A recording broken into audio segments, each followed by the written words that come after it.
નમસ્કાર. આપણી આસપાસની ધરતી એમ જોઈએ તો કેટલી સ્થિર લાગે છે નહીં?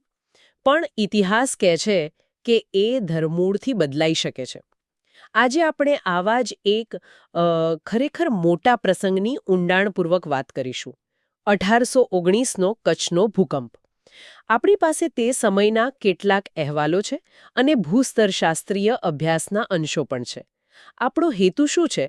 તો કે આ ઘટનાની તીવ્રતા, તેના પરિણામો અને આજે પણ તેના પડઘા કેમ સંભળાય છે તે સમજવાનો.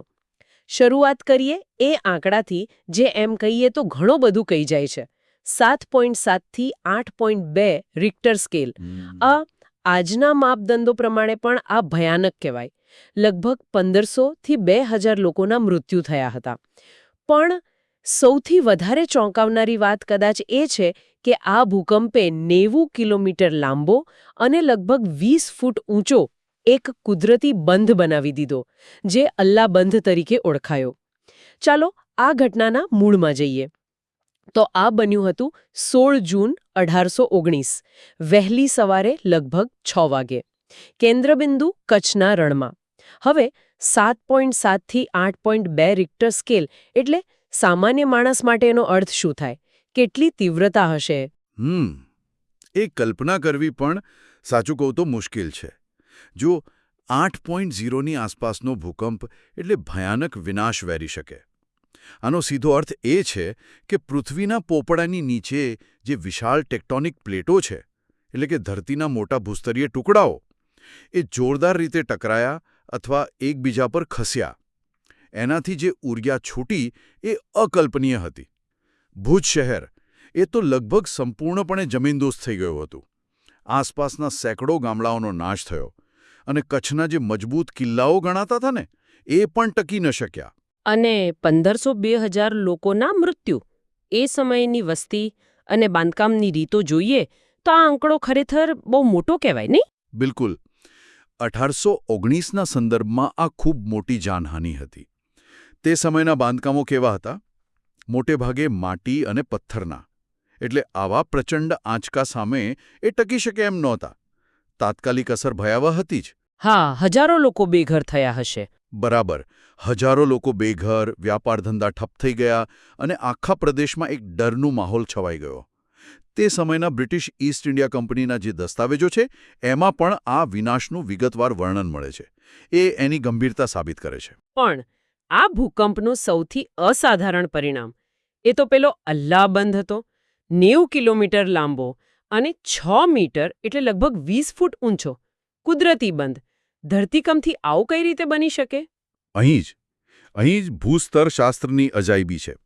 જો જ્યારે ટેક્ટોનિક પ્લેટો અથડાઈને ત્યારે ક્યારેક જમીનનો અમુક ભાગ ઉપર તરફ ધકેલાઈ જાય. આ પ્રક્રિયાને અપલિફ્ટ કહેવાય. 1819ના ભૂકંપમાં બરાબર આવું જ થયું. જમીનનો એક મોટો પટ્ટો લગભગ 90 કિલોમીટર લાંબો અચાનક જ 6 મીટર જેટલો ઊંચો થઈ ગયો. આનાથી શું થયું? એક કુદરતી દિવાલ જેવી રચના બની ગઈ. હવે સ્થાનિક લોકો જે આના સાક્ષી હતા એમના માટે તો આ અકલ્પનીય હતું. એટલે એમણે આને કુદરતનો ચમત્કાર કે ઈશ્વરીય કાર્ય ગણ્યું અને કદાચ એટલે જ અલ્લાહ બંધ નામ પડ્યું. ઓહ! અને આ બંધની અસર શું થઈ? કોઈ લાંબા ગાળાની અસર? હા, બહુ મોટી અસર. સૌથી મોટી અસર સિંધુ નદીના પ્રવાહ પર પડી. સિંધુ નદીની એક શાખા જે કચ્છના રણ તરફ વહેતી હતી, તેનો માર્ગ આ બંધને કારણે રોકાઈ ગયો, બદલાઈ ગયો. આનાથી એક મોટા વિસ્તારની જમીનની ફળદ્રુપતા, પાણીની ઉપલબ્ધતા, એના પર લાંબા ગાળાની અસરો પડી. આ અલ્લાહ બંધ આજે પણ ખબર છે ભૂસ્તરશાસ્ત્રીઓ માટે અભ્યાસનો વિષય છે. કેમ કે પૃથ્વીની સપાટી પર ટેક્ટોનિક ગતિવિધિના આવા સ્પષ્ટ અને મોટા પુરાવા બહુ ઓછા મળે છે. એ આપણને ભૂતકાળના ભૂકંપો અને પૃથ્વીના પેટાળમાં ચાલતા બળોને સમજવામાં મદદ કરે છે. અને પેલું બ્રિટિશરો દ્વારા જે તત્કાલીન દસ્તાવેજીકરણ થયું છે એ આ અભ્યાસને વધુ આધાર આપે છે. એટલે 100 વર્ષ પછી પણ આ ઘટના ફક્ત ઇતિહાસ નથી, પણ વિજ્ઞાન માટે એક જીવંત પાઠ છે. આપણા શ્રોતાઓ માટે આ જાણવું શા માટે અગત્યનું છે? મુખ્યત્વે 2 કારણો છે. એક તો તે આપણને યાદ અપાવે છે કે આપણે જે ધરતી પર રહીએ છીએ તે સ્થિર નથી, એ સતત બદલાતી રહે છે. પ્રકૃતિની શક્તિ અપાર છે. એ ભૌગોલિક દ્રશ્યોને નાટકીય રીતે બદલી શકે છે. બીજું, તે ભૂકંપ સંભવિત વિસ્તારોમાં બાંધકામ અને આયોજન માટે પણ મહત્વના બોધપાઠ આપે છે. ઇતિહાસમાંથી શીખીને આપણે ભવિષ્યની આફતો સામે વધુ સારી રીતે તૈયાર થઈ શકીએ, બરાબર ને? ખરું. ખરેખર આ એક ભૂકંપની વાત નથી, પણ પૃથ્વીની જીવંતતાની કથા છે. બરાબર કહ્યું. જો આપણે આખી વાતનો સાર જોઈએ તો 1819નો કચ્છ ભૂકંપ એક ભયાનક કુદરતી આપત્તિ હતી. એણે ભારે માનવ ખુવારી નોંધરી અને અલ્લાબંધ જેવી અસાધારણ ભૌગોલિક રચનાનું નિર્માણ કર્યું, જેણે નદીનો પ્રવાહ પણ બદલી નાખ્યો. તેનું ઐતિહાસિક અને વૈજ્ઞાનિક મહત્વ આજે પણ એટલું જ છે. પૃથ્વીના પેટાળમાં ચાલતી પ્રક્રિયાઓનું એ એક શક્તિશાળી ઉદાહરણ છે.